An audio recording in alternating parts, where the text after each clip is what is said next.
신앙 고백하시겠습니다. 나는 전능하신 아버지 하나님 천지의 창조주를 믿습니다. 나는 그의 유일하신 아들 우리 주 예수 그리스도를 믿습니다.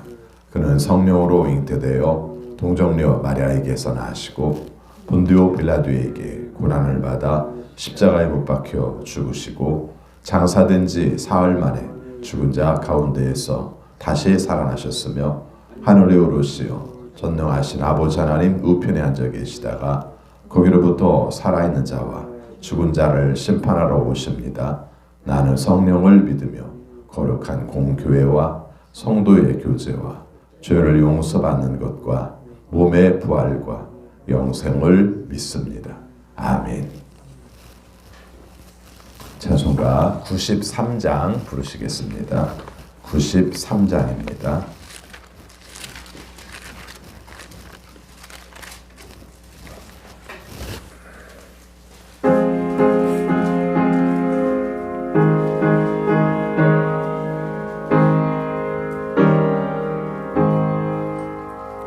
예수는 나의 힘이요 내 생명 되시니 구주 예수 떠나 살면 죄 중에 빠지리 눈물이 앞을 가리고 내 맘에 근심 쌓일 때 외로워하고 주 예수 힘이요 내 친구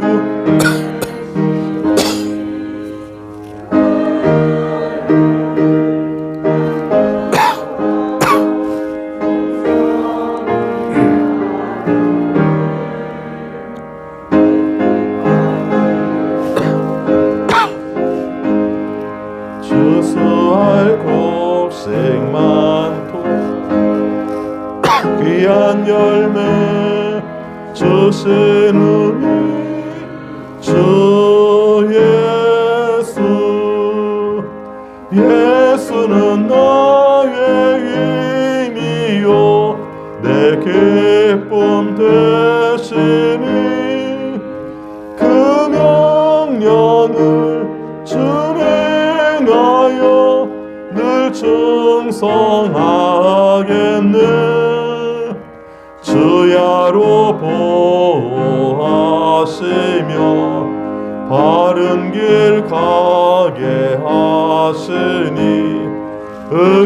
의지하고 따라가리 주 예수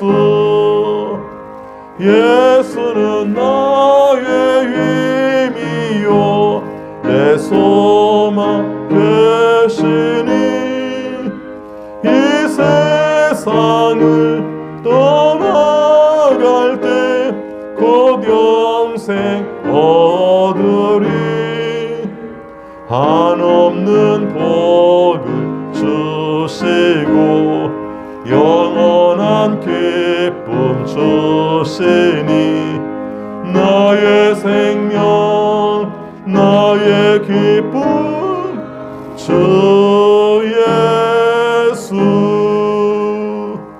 아멘. 하나님 말씀 예레미야 52장 24절입니다. 예레미야 52장 24절부터 34절까지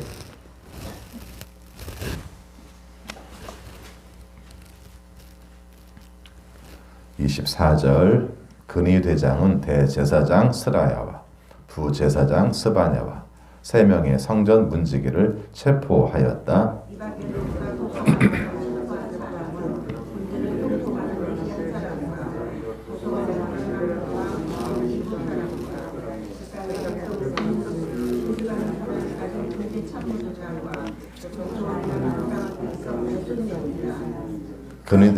근위대장 느부사라다는 그들을 체포하여 리블라에 머물고 있는 바빌로니아 왕에게 데리고 갔다.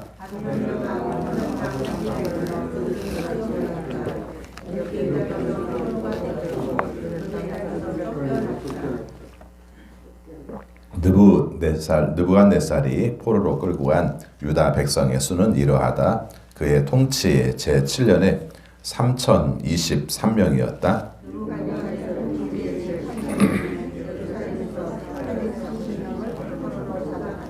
느부갓네살의 통치 제23년에는 근위 대장 느부사라단이 유다 사람 745명을 포로로 잡아갔다. 잡혀간 포로의 수는 모두 4,600명이다.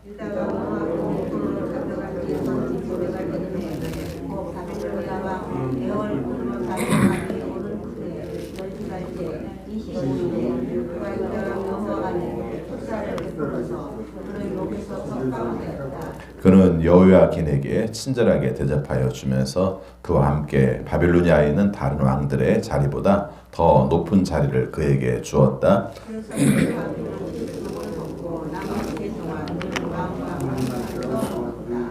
같이 있습니다. 요야긴의 생계비는 그가 죽을 때까지 매일 일정하게 그의 일생 동안 끊이지 않고 바빌로니아 왕이 그에게 대주었다. 아멘. 오늘도 주님의 말씀에 순종하심으로 형통하는 우리 모두가 되시기를 축원합니다. 예레미야서 52장 오늘이 마지막 말씀이고요. 마지막의 내용에서 우리에게 두 가지 말씀을 주고 있습니다. 하나는 마지막까지 잡혀가고 처형당하는 내용이 하나가 등장을 하고 있습니다. 여러분 비교해 보면 아시겠습니다만은 느부갓네살 왕 시절에 잡혀간 내용들이 꽤 여러 번이에요. 여기 기록되어 있는 것만 우리가 3번 정도가 기록됩니다. 여러분 참고로 말씀드리면 어제 예루살렘이 쫄딱 망했다고 말하는 시기가 언제인지를 한번 보면은 거기에 그런 말씀이 나옵니다. 느부갓네살 왕 18년이란 말이 아마 나올 겁니다. 그렇죠? 앞에 19년 12절 52장 12절입니다. 52장 12절 같이 있습니다.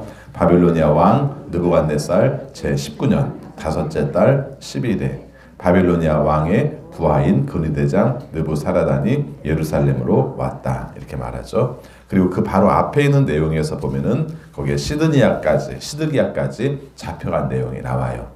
근데 무슨 말씀을 하려고 하냐면은 그 뒤에 이 사람들이 끌려간 내용을 보면은 그 이후로도 또 포로가 또 한 번 있었다는 겁니다. 자, 28절 말씀 보겠습니다. 느부갓네살이 포로로 끌고 간 유다 백성의 수는 이러하다. 그의 통치 제7년에는 3023명이었다. 아까 말씀드렸죠? 19년에 예루살렘 성이 함락됐습니다. 성전이 붕괴됐어요. 근데 지금 3023명이 잡혀간 건 언제입니까? 7년이에요. 7년.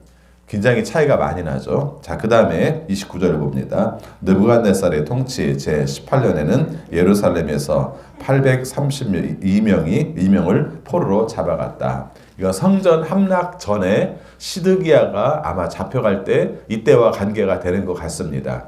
그런데 그 다음에 나온 연도는 또 어떻게 차이합니까? 5년 후예요. 5년 후입니다. 30절입니다. 느부갓네살의 통치 제23년에는 근위대장 느부사라단이 유다 사람 745명을 포로로 잡아갔다. 잡혀간 포로의 수는 모두 4,600명이다. 이렇게 말을 하죠. 여러분 좀 이상한 생각이 들 겁니다. 그 예루살렘에 있는 사람들을 다 잡아갔다고 말하고 가나안 사람들을 일부만 남겼다고 말하는데 그에 비하면 숫자가 별로 안 많죠. 그렇죠? 예, 전체에 비하면. 그래서 어제 그런 말씀을 드린 겁니다. 예루살렘에 있는 사람들은 거의 다 잡아간 게 맞습니다. 그리고 일부의 사람들만 농장을 지키기 위해서 남겨둔 그런 상태로 볼 수 있고, 그러나 유다 사람들을 다 끌고 간 건 아니라는 거죠. 그렇죠? 그래서 어떤 정치적, 종교적, 어떤 사회적 영향력을 미칠 만한 사람들, 예루살렘에 머물렀던 사람들은 굉장히 다 끌어갔든지 처형을 당했든지 그렇게 된 것이고, 유다 사람들을 다 잡혀간 건 아니다 이렇게 봅니다. 그래서 실제적으로 바빌로니아를 포로로 끌려갔던 사람들이 비교적 그래도 그 사회에서는 지도층 사람이었을 것이다. 일반적으로 그렇게 보고 있고요. 그 내용은 나중에 그들이 깨달아서 돌이켜서 하나님이 원하시는 모습으로 세워지게 하는 역할 속에서도 영향을 미칩니다. 그래서 오히려 포로로 끌려가지 않은 사람들은 굉장히 혼합주의에 섞여서 그냥 이렇게 저렇게 크게 생각 없이 살아가고 있고, 근데 오히려 바벨론의 포로로 끌려갔던 사람들은 하나님 앞에 회개하고 신앙의 회복들을 가지고 와서 오히려 그 사람들이 돌아온 다음에 신앙의 회복 운동들이 벌어지게 되는 것이죠. 참 묘해요. 그런 걸 보면은. 끌려간 사람들이 훨씬 불행해 보이지만 알고 보면은 하나님의 역사 속에서 새로운 변화를 이끄는 것은 그 사람들을 통해서 이루는 것이죠. 왜 이 말씀을 드리냐면은 하나님께서 계속해서 예레미야에게 선포한 말씀 중에 하나가 바벨론에게 망하는 게 하나님의 뜻이다. 반항하지 말고 이집트로 쫓아가려고 하지 말고 바벨론으로 그냥 가도록 하라. 참 이해하기 힘든 말이지만 나중에 역사가 다 바뀌는 과정을 보면은 이래서 이렇게 말씀을 하셨구나. 하나님께서는 오히려 바벨론의 포로로 끌려갔다가 거기서 회개하고 돌이키고 하나님이 원하시는 뜻을 알게 하고 조국에 대한 깊은 생각을 여호와 하나님에 대한 깊은 생각들을 회복하게 하셔서 그 사람들로 말미암아 새로운 사람들을 만들고 있구나. 좀 군사문화적으로 표현한다면은 훈련소 같은 역할을 해서 새로운 존재로 만들어서 그 사람들이 사회를 변혁시키는 역할을 하고 있구나 하는 걸 생각하게 하는 거죠. 물론 그러기에는 시간이 길어요. 70년이니까 한 세대, 두 세대, 거의 세 세대가 바뀐 다음에 돌아와야 되니까 끌려갔던 사람들이 다시 돌아온 사람들이 없지는 않지만 겨우 몇 명 남을 정도밖에 안 되는 그런 세월. 나중에 이제 느헤미야나 이제 그런 회복에 관한 이야기들을 볼 것 같으면은 거기서 이제 그런 부분들이 나타나죠. 많지는 않아요. 그렇지만 그 사람들을 통해서 변화한다는 것입니다. 오늘 이 말씀을 통해서 한 가지 꼭 기억했으면 하는 것은 하나님의 계획, 하나님의 섭리는 우리가 생각할 때는 초라해 보이고 보잘것없어 보여도 그것을 통해서 이루시는 뜻이 놀랍게도 나타난다는 것이죠. 인생 살아오면서 경험하는 내용 중 하나가 그런 것이죠. 하나님이 우리에게 부유하게 하시고 성공하게 하셔서 하나님이 원하시는 뜻을 이루는 간증들은 되게 많아요. 그렇죠? 간증들은 오히려 그런 간증이 많아요. 내가 쫄딱 망함으로 말미암아 하나님을 깨닫게 했다는 간증보다는 성공한 간증들이 많아요. 그런데 일상의 삶의 내용 속에서는 실제적으로 어떤 경우가 많습니까? 성공한 사례보다 잘 안 된 사례가 많고 힘든 사례가 많아요. 그런데 또 한 가지 놀라운 것은 무엇이 은혜냐면은 그런데 그런 가운데서 하나님께 가까이 가게 했고 하나님의 돌이키시는 은혜를 입은 것은 언제나 부족해 보이고 연약해 보이고 망한 것처럼 보이는 그 시점에 하나님을 깊이 만나게 되었다는 것이죠. 오늘 말씀을 통해서도 그런 내용을 볼 수 있습니다. 사실 여러분 이스라엘의 회복에 관한 내용은요. 아무리 회복을 해도 다윗 왕의 시절만큼 회복되지는 않아요. 그렇죠? 근데 오히려 다윗 왕의 시절은 하나님이 원하시는 뜻을 따라서 점점 성공가도를 가서 올라갔던 것에 비하면 지금 여기 바벨론의 포로로 끌려가 있고 나중에 돌아오는 과정을 통해서 주시는 은혜는 굉장히 무슨 성공이라든가 다른 나라를 정복한다든가 그런 거 없어요. 오히려 하나님이 우리와 함께 하시는구나. 하나님이 우리를 회복시키시는구나. 하나님이 우리를 도우시는구나 하는 것을 경험하게 되는 것이죠. 우리의 삶도 그렇습니다. 뭔가 이렇게 일확천금을 꿈꾸고 내 삶 가운데 엄청난 성공을 해서 뭔가 굉장히 큰 영향력을 미치고 이거 우리가 생각할 수 있습니다. 그것이 나쁘다는 것도 아니에요. 그러나 하나님께서 정하신 사람에게 주실 뿐이고요. 의외로 우리의 삶 가운데 생각할 수 있는 것은 약한 가운데에서도 하나님의 도우시는 능력을 경험하고 일상 속에서 주시는 복을 경험하는 것이 하나님의 뜻이다. 이걸 표현할 수가 있는 것이죠. 그래서 약할 때 늘 하나님의 도우심을 구하는 거죠. 아프신 분들이나 좀 실패하신 분들 가면은 다 낙담해 있어요. 그리고 그 내가 삶 가운데서 다 실패한 것처럼 여겨요. 그런데 우리가 굉장히 오랜 경험 속에서 기도하면서 얻는 내용들은 실패란 없어요. 신앙에 있어서 실패는 없어요. 하나님과 함께하는 한 실패는 없어요. 지금 삶 가운데서는 내가 실패한 것 같고 다른 사람은 다 멀쩡하게 건강한데 나만 힘든 것 같고 내가 사업에 실패하고 자녀들이 잘 안 되고 내가 실패자처럼 생각해서 교회에 나오는 것이 창피하다고 얘기할지 모르지만 제발 그 말은 하지 마세요. 예, 다른 사람들 보기에 창피해요. 예수 믿는데 이렇게 돼서 창피해요. 그런 말 하지 마세요. 신앙 안에서 그건 굉장히 잘못된 겁니다. 하나님 안에서 그것을 회복하고 하나님의 도우심을 통해서 새롭게 일어나야죠. 그래서 신앙이 필요한 거죠. 오히려 여러분 이 바벨로니아의 70년 포로로 끌려가는 이야기는 굉장히 우리에게 오히려 많은 의미를 주고 있는 겁니다. 하나님께서 이스라엘 백성들을 창피하게 여기셨습니까? 아니에요. 하나님이 창피를 당한다 할지라도 그들과 함께 하신다는 것을 말씀해 주는 의미가 바벨론 포로에 끌려가는 이야기 속에서 강조하고 있습니다. 또 하나 강조할 말씀이 있는데 여기 보니까 마지막 잡혀가는 사람들에 관한 이야기들이 등장을 합니다. 어떤 사람들인지 한번 봅시다. 24절부터 27절까지 같이 있습니다. 그의 대장은 대제사장 스라야와 부제사장 스바냐와 3명의 성전 문지기를 체포하였다. 이밖에도 그가 도성 안에서 체포한 사람은 군대를 통솔하는 내시 한 사람과 도성 안에 그대로 남은 왕의 시종 7사람과 그 땅의 백성을 군인으로 징집하는 권한을 가진 군대 참모장과 도성 안에 남은 그 땅의 백성 60명이다. 그네 대장 느부사라다는 그들을 체포하여 리블라에 머물고 있는 바빌로니아 왕에게 데리고 갔다. 바빌로니아 왕은 하마 땅 리블라에서 그들을 처형하였다. 이렇게 유다 백성은 포로가 되어서 그들의 땅에서 쫓겨났다. 여러분, 이건 아마 거의 마지막 부분에 해당되는 내용 같아요. 그렇죠? 이미 거의 다 잡혀갔다고 생각했고 가난한 사람들만 다 끌어갔다고 생각했는데 마지막 남은 사람들이 또 있었던 것 같아요. 근데 그 또 있었던 내용 중에 오늘 강조하고 싶은 내용 중 하나가 뭐냐면 대제사장, 부제사장, 성전 문지기가 체포되었다라는 말을 좀 강조하고 싶어요. 왜 이 말을 강조하냐면 사실은 하나님의 뜻을 이루며 하나님의 사명을 감당하며 살던 종교 지도자 계층이 그 당시에는 특권층이었어요. 지금 사회와는 다르기 때문에 종교 중심으로 움직이는 사회라서 종교 지도자들이 특권층이었어요. 영향력도 많이 미칠 수도 있었어요. 물론 왕들에 따라서는 제사장들이 좀 어려울 수도 있었지만 일반적으로는 그래도 거의 많은 왕들이 하나님을 믿는 것을 소홀히 여기지는 않았거든요. 특권층이었어요. 근데 이 특권층이 역할들을 감당하지 못하고 백성들에게 올바로 인도하지 못했을 때, 하나님의 말씀으로 돌아오도록 하지 못했을 때 그 모든 특권들은 다 사라지고 만다는 것이죠. 이 부분을 오늘 강조하는 거예요. 그래서 27절 말씀 보면은 이들이 거의 대부분 처형을 당한 거예요. 그렇죠? 그래서 비록 리블라에 끌려갔지만 끌려간 곳에서 또 처형을 당한 것이죠.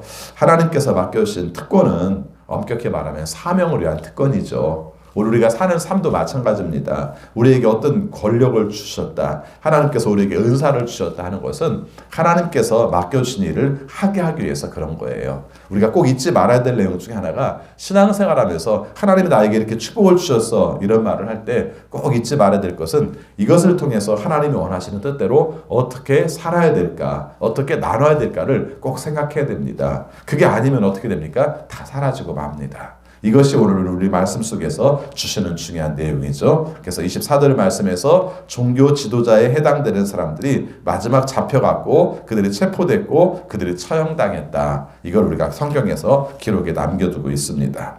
이게 다 망한 다음에 썼겠죠, 이 말씀은. 그렇죠? 그렇게 봤을 때 그들에게 철저하게 다 무너져가는 것들을 후세 사람들에게 남겨주는 의미가 있다고 봅니다. 그런데 31절 말씀부터 나오는 내용은 전혀 또 뜻밖의 내용이 나와요. 다 망하는 이야기가 나오는 듯 하다가 맨 마지막에는 여호야긴이 석방되는 얘기가 나옵니다. 여러분, 그렇다고 이게 시간이 굉장히 많이 흐른 게 아니잖아요. 그렇죠? 여기 보면은 이 사람이 감옥에 갇혀 있었던 기간이 자그만치 37회가 되었다고 말을 합니다.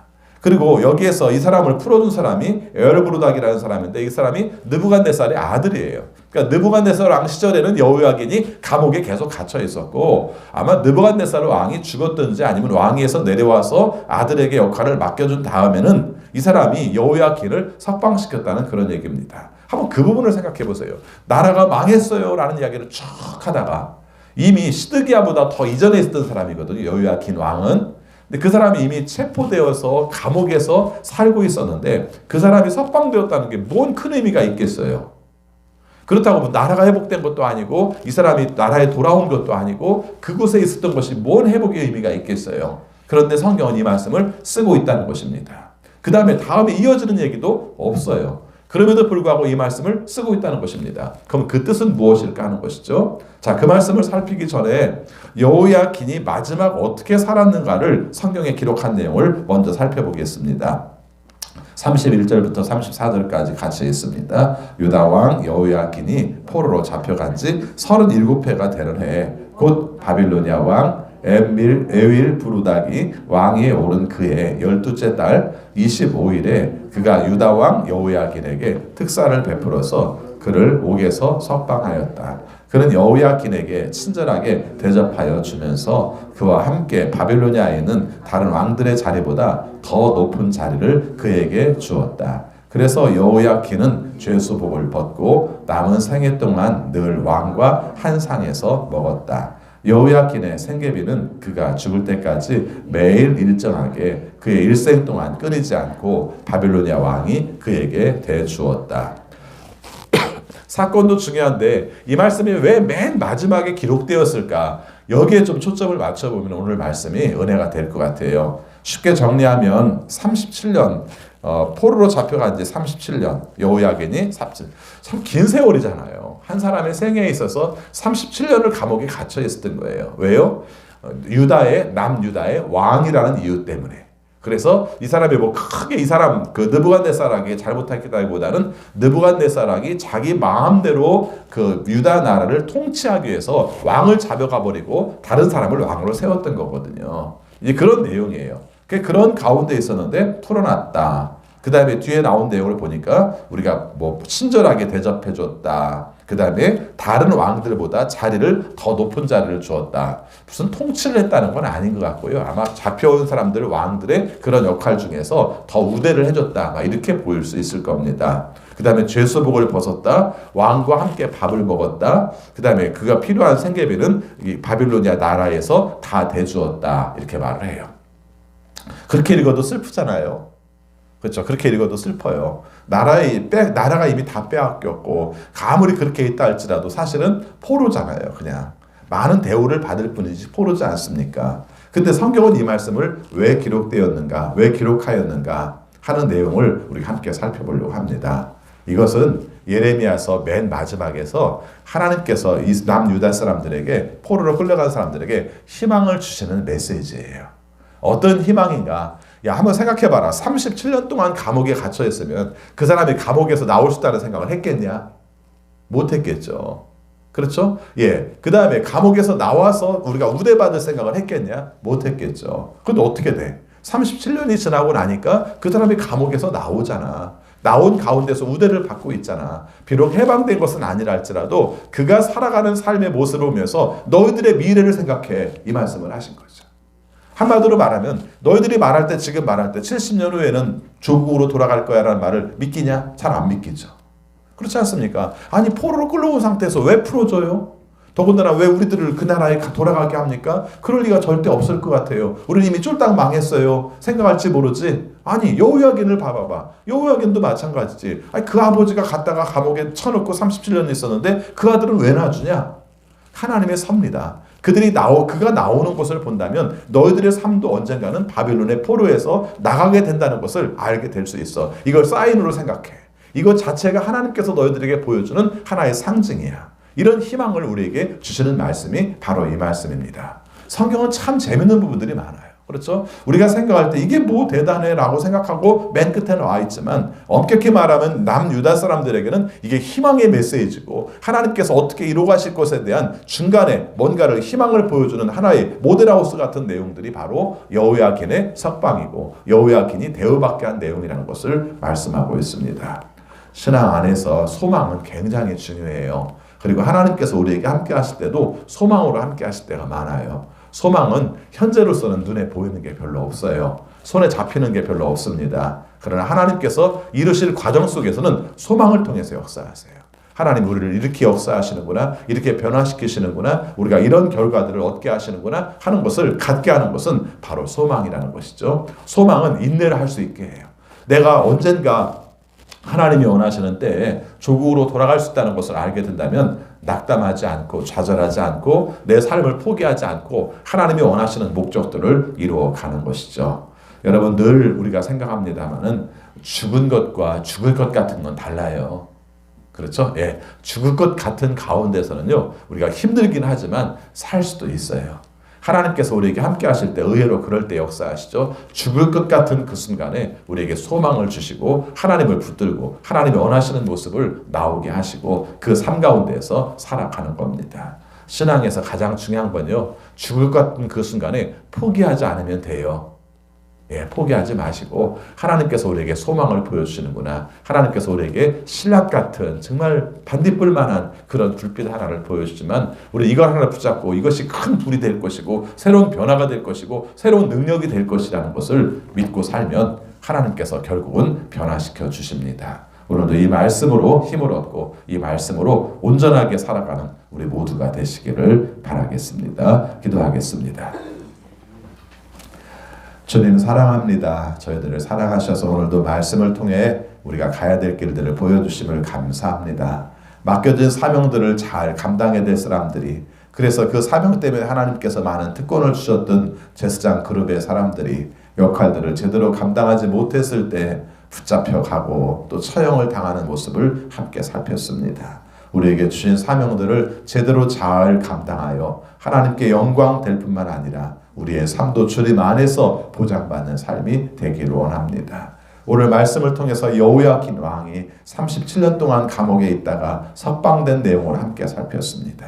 망해가는 나라, 이미 망해서 포로로 살고 있는 우리 남유다의 백성들에게 하나님께서 결국은 함께 하실 것이고 하나님께서 정하신 시간이 되면 하나님께서 회복하시고 석방하실 것이라는 사인을 우리에게 보여주셨습니다. 이스라엘 백성들이 이 사인을 보면서 힘을 얻고 참으며 주님이 원하시는 뜻을 이루었던 것처럼 우리의 삶 가운데서 낙담할 일들, 좌절할 일들, 절망할 일들 가운데에서 하나님의 회복을 볼 수 있는 우리 모두가 되게 하여 주옵소서. 우리 중에도 지금 벌어지고 있는 여러 가지 일들 때문에 우리가 낙담하고 있는 식구들이 있습니다. 주님께서 친히 도와주시고 굽어 살피셔서 하나님께서 함께 하시는 뜻을 하라 인내로 소망할 수 있는 우리 모든 성도들이 되게 하여 주옵소서. 코로나19로 말미암아 겪는 어려움이 큽니다. 어떻게 극복해야 될지 알지 못합니다. 인간의 한계를 느낍니다. 하나님의 도우심이 아니고는 방법이 없음을 깨닫습니다. 하나님 도와주옵소서. 아버지, 백신이 개발되게 하여 주시고 치료제가 개발되게 하여 주시고 또 의료진과 방역당국을 통해서 코로나 저주를 이루어갈 때 하나님이 주시는 지혜로 감당할 수 있도록 도와주옵소서. 아버지 앞에 간구합니다. 우리가 이 일로 말미암아 겪는 경제적 어려움들이 큽니다. 그것으로 말미암아 우리의 마음들이 흔들릴 때가 많습니다. 고난의 때에 주시는 하나님의 특별한 은혜로 이 일들을 잘 감당해낼 수 있도록 주여 도와주옵소서. 아버지, 선교사님들을 기억하여 주옵소서. 코로나19 상황도 어렵고 외국인으로 사는 것도 어렵고 복음을 증거하는 것도 어렵지만 하나님께서 특별한 의미를 주셔서 특별한 기회, 사명을 감당하게 하시니 코로나 상황에서도 그 사람들에게, 그 지역 사람들에게 좋은 영향력을 미칠 수 있는 우리 선교사님들 되게 하여 주옵소서. 질병으로 말미암아 고생하는 식구들 주님께서 기억하여 주셔서 이 아침 시간도 새로운 생명으로 깨워주시고 하나님의 은혜로 회복시켜 주셔서 치유하신 하나님, 질병을 고쳐주시는 하나님을 경험하는 우리 환우들이 될 수 있도록 인도하여 주옵소서. 어린 자녀들이 장기적인 치료를 받고 있는 자녀들이 있습니다. 하나님께서 친히 도와주셔서 하나님의 방법으로 일으켜주시고 하나님의 은혜로 세워주셔서 하나님 안에서 건강하게 살 수 있는 우리 모든 자녀들이 되게 하여 주옵소서. 아버지, 오늘도 주의 뜻대로 삽니다. 특별히 내일 거룩한 주일을 준비하며 삽니다. 오늘 우리가 하는 모든 일들을 통해 하나님께 영광 되게 하여 주시고 하나님 뜻에 순종함으로 복받는 오늘 하루의 삶이 되게 하여 주옵소서. 예수 그리스도 이름으로 기도하옵나이다. 아멘. 하늘에 계신 우리 아버지, 아버지의 이름을 거룩하게 하시며 아버지의 나라가 오게 하시며 아버지의 뜻이 하늘에서와 같이 땅에서도 이루어지게 하소서. 오늘 우리에게 일용할 양식을 주시고 우리가 우리에게 잘못한 사람을 용서하여 준 것 같이 우리 죄를 용서하여 주시고 우리를 시험에 빠지지 않게 하시고 악에서 구하소서. 나라와 권능과 영광이 영원히 아버지의 것입니다. 아멘. 계속 기도하시겠습니다.